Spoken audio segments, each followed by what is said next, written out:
Shalom. First and foremost, I want to give all praises, honor, and glory to the Most High God, Yahweh, Ba'ashem Mashiach, Wamalaki Shad, right? I want to give a strong shalom to all the brothers, the sisters, and children in this truth, right? Going hard for the Lord, right? They standing 10 toes down.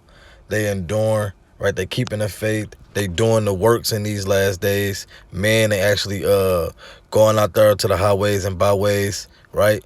Those men that's keeping their houses in order, right? Those men that's striving for perfection, right? And those sisters, right, that's being a Proverbs 31 woman, right? Reverencing their husbands, being submissive, being teachers of good things to the children at home and to the younger women, right? Being an example, right? And to the children, right, that's being obedient to their parents, right? Honoring their mother and their father, right? Abstaining from the lust of the world, right? And focusing on the Lord, right? A strong shalom to all of y'all, man, right?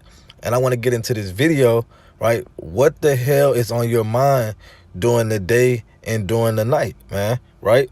Because us in these last days, right, we can't be focusing on things of the world, right? We can't have our mind set on the things that we came from, man, right? Because we supposed to forsook those things when we came into this truth, right? You don't want to let Satan heap upon you and you start thinking back on those things, man, right? We're supposed to be thinking about the things of the Lord as we go about our day and as we go about our night, right? Because I want to start with this precept. Let me get the book of Psalms, right? And this is a classic, right? Some brothers may know it, some brothers may not. It goes for the sisters also. Let me get this real quick. In the book of Psalms, chapter 1, and I'm gonna start at 1. Blessed is the man that walketh not in the counsel of the ungodly, right? Nor standeth in the way of sinners, nor sitteth in the seat of the scornful, right? So you don't want to be around worldly people, right? Because you're gonna fall into those things that they doing, right? And that's why I say in the book of Sirach, chapter 39 and verse 12, be continually with the godly man, right? So verse 2, it says, but his delight is in the law of the Lord, right? And in his law doeth he meditate day and night, right? So, hey, in the law do you supposed to meditate in, man, as you going day and night, man? So you might be at work, you might be doing your daily duties, right? You might be winding down at night, right? You supposed to be meditating on the law, right? Meditating on the things that the Lord requires of us, man, which is keeping the law, statutes, and commandments, like I say in the book of Deuteronomy chapter 10 and verse 12, right? These are things that we're supposed to be thinking about as we go about our day, right? How can you become more perfect in this thing, man, right? Because as you meditate on these things, right, and you start to apply them, and you're gonna increase in this thing, right? But you can't be thinking about things about the world, right? You wondering what NFL team playing today, right? And who's gonna make it to the Super Bowl, right? And what friend shirt should I wear to the next feast day, right? Should I get a longer chauffeur, right? Should I go and court that sister? She just came into the congregation. She just came into the truth. No, man, you're supposed to be meditating on the law, man, right? Because that's what's required of us, right? And that's the covenant that we broke, that we coming back to in these last days. That's why it's important that you meditate on this thing, and you can be walking and applying these things to your daily life, right? I want to get another precept real quick. Another classic, the book of Joshua, Salakia. Book of Joshua, chapter 1 and verse number 8. I'm gonna highlight it for y'all. It says, this book of the law shall not depart out of thy mouth, right? So you should be always speaking about these things as you go about your day, as you go about your night, right? It says, but thou shalt meditate therein day and night, right? So you should always be meditating about these things, just like it just said in the book of Psalms, right? That thou mayest observe to do according to all that is written therein, right? And that's what we want to do. We want to be walking in the spirit, following the ways of the Lord, keeping his law, statutes, and commandments, that the way he set up, man, right? So you want to be meditating on these things that the Lord set up for us to do as a covenant, so you could be actually taking the action of doing those things. So I says, let me read that again, that thou mayest observe to do according to all that is written therein. For when thou shalt For then thou shalt make thy way prosperous, and then thou shalt have good success. So once you meditate on these things constantly throughout your day, constantly throughout the night, you're gonna start to apply those things. Just like let me give you an example. Just like if you play sports, say if you play basketball or football, and you gonna constantly meditate on the plays. You're gonna constantly meditate on the things that you just practice. You know what I'm saying? And you're gonna constantly try to apply those things so that you can increase, so that you can be better, so that you could be applying, doing the things that you're supposed to be doing on the field or on the court. Right? It's the same thing in its truth. We about to be meditating on the law, right? Meditating on the kingdom, right? Meditating on Jacob's trouble and prepare yourself for the things that's coming, right? That's the way we supposed to be moving in these last days, and why we gotta apply meditate, man, right? Because hey, our forefathers meditated. Let me get this precept in the book of Genesis, chapter 24 and verse number 63, right? Because our forefathers meditate. It said, and Isaac went out to meditate in the field at eventide, right? So, hey, Isaac went out to meditate, right? So, hey, you don't have to always be in the house when you studying or doing your works.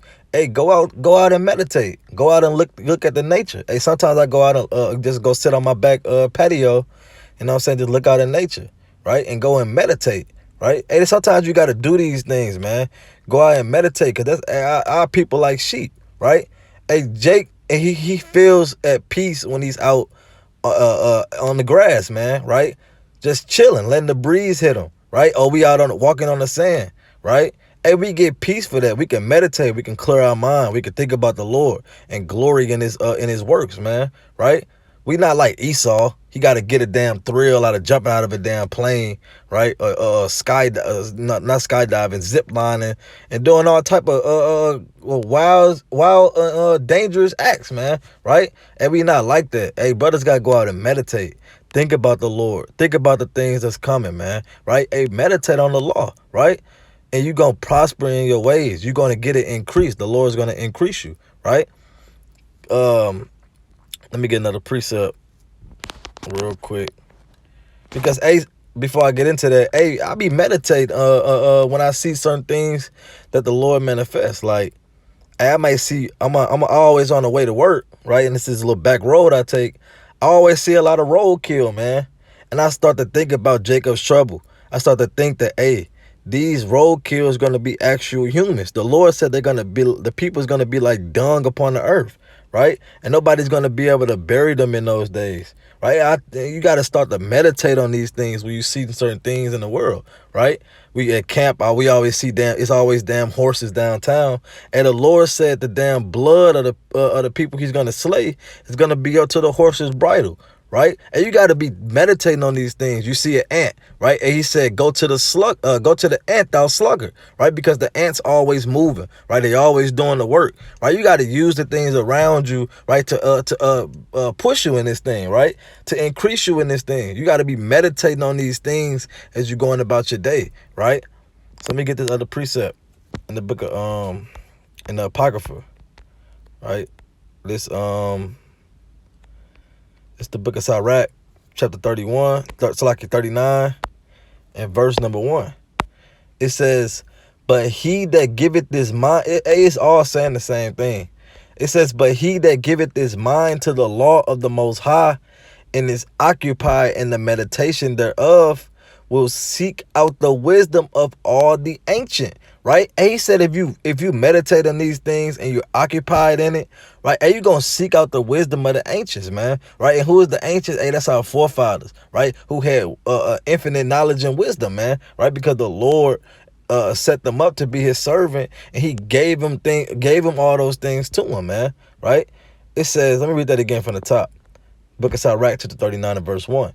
But he that giveth his mind to the law of the Most High, and is occupied in the meditation thereof, will seek out the wisdom of all the ancient and be occupied in prophecies, right? And that's what we got to be doing. We got to be occupied in prophecies, because that's a testimony of Yahweh Shai, right? And if you meditate on these things, you meditate on the things to come, like I was just bringing out for an example, right?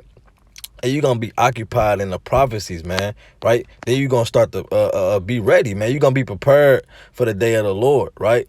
Nobody knows the time of the hour, but you always want to have that oil in your lamp, right? So you got to meditate on these things, right? Because let me get this. Because if you're not meditating on these things and you thinking carnally, right? Hey, you're going to leave, you're going to fall out this truth, and ultimately you're going to get put to death, man. Let me get this real quick in the book of Romans. Another classic, book of Romans chapter 8 and verse 6. It says, for to be carnally minded is death, but to be spiritually minded is life and peace, right? So if you carnally minded, you always just thinking about just carnal stuff, man, right? Like I was bringing out earlier. Ooh, is the sisters gonna bring mac and cheese at the next feast day, right? I wonder what his household, like, you know what I'm saying? You just thinking carnal as hell, man, right? But you're not thinking spiritually, man. You're not thinking about the kingdom, right? And the things to come. You're not thinking about the law, right? Which is spiritual, like I say in the book of Romans chapter 7 and verse 14, right? If you're not thinking about these things, which is life, because the Lord said in the book of John chapter 6 verse 63, hey, the words that I speak unto you, they are spirit and they are life, man, right?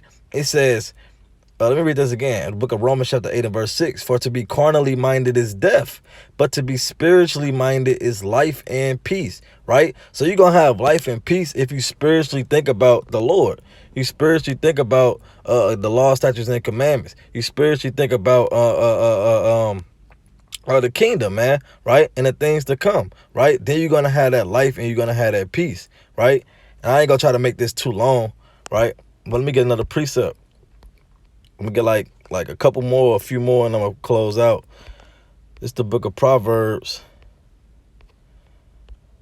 chapter 24, and verse number 9. And it reads, the thought of foolishness is sin, right? So if you think foolishness, hey, the Lord said it's sin, man, right? So you can't be, you got to repent for your foolish thoughts, right? A foolish thought might pop up, and you got to ask the Most High for repentance, man, because he said a foolish thought is sin, right? And a scorner is an abomination to men, right? So you got to think spiritually in this thing, right? And I was going for myself also, man, right? Because a foolish thought might slip in your mind, man, just out of nowhere, and it's Satan. So you got to rebuke that foolish thought and repent, man, right? Let me get a couple more. I'm going to close out. This is the book of Matthew, chapter 6, and verse number 20. And it reads, but lay up for yourself treasures in heaven, where neither moth nor rust doeth corrupt, and where thieves do not break through nor steal, right? So you want to lay up for yourself treasures in heaven, meaning you doing the work, meaning you spiritually minded, right? And you laying up all these things in heaven, man, right? And you're not laying up damn American dollars and trying to save up to get a big crib and try to save up for your 401k and your pension plan, man, right? No, man, you got to lay up for yourself spiritually things in heaven, right? So when you get to the kingdom, hey, you get the reward, man, right? It says, verse 21, this is the point. It says, for where your treasure is, there will your heart be also, right? So if you laying up for yourself treasures on the earth, right, you trying to save up and get this new car, get this new house, right? That's where your heart gonna be. You're gonna be thinking about, let me get to work so I can get this new Scat Pack, right? That's all you're gonna be thinking about. Then I can get them rims on it. Then I can get that I can get the wrap, right? And it's gonna be camo. I can put my name on the side, right? Yeah, that's what I'm gonna do. That's what you're gonna be thinking about. And then when I go out, and the lady's gonna see me, then I might get a new wife, right? And then when I get a new wife, I might get, you thinking carnally, brother, right? You laying up for yourself stuff on earth, man, right? which can get taken away, and you can get put to death and lose it all, right? And it go to somebody else. It's because that's where your heart gonna be, right? When you land up for yourself treasures on earth, man. It says where your treasure is, there will your heart be also, right? And it's not talking about your literal heart, because your heart is just an organ that pumps blood, right? Your heart is your mind. Let me get that precept, right? The book of Matthew, chapter 15, and verse number 19. And it reads, "For out of the heart proceed evil thoughts, murders, adulteries, fornications, thefts, false witness, blasphemies," right? It says out of the heart perceive evil thoughts. Your heart can't think, right? So we know that's talking about your mind. Out of your mind perceive evil thoughts, right?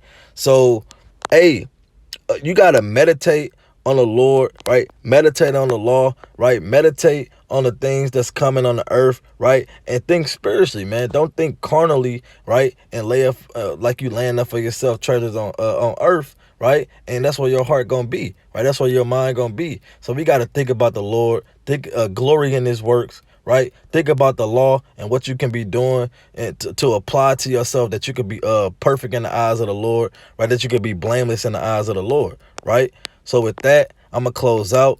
Lord willing, brothers was edified. Lord willing, the exhorted brothers and sisters, right? That you can increase in this thing, man, right? So with that, call me Asharala. Shalom.